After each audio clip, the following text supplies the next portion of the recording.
Wallaahi calaf waa la cunaa marka la dhahay saan le waa habeenka saddexaad waaye hal koox ay khasaarinayso habeenka saddexaad oo hal koox bes ay khasaarinayso.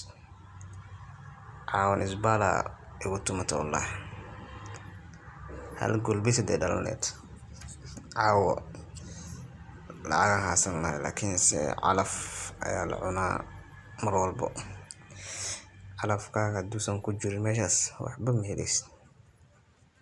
Wallaahi bilaahi tallaahi habeenka waxaa waaye saddexaad way hal koox ay khasaarinayso. Laakiinse dhib malahan asxaabteyda oo insha Allah waa guuleysanayna maalin waa guuleysan doonaa. Maalintaas berito waa idin dhihi karo beri dambe waa idin dhihi karo laakiinse waa la guuleysanaa maalin insha Allah guul iyo gobonimo idin rajeynaya.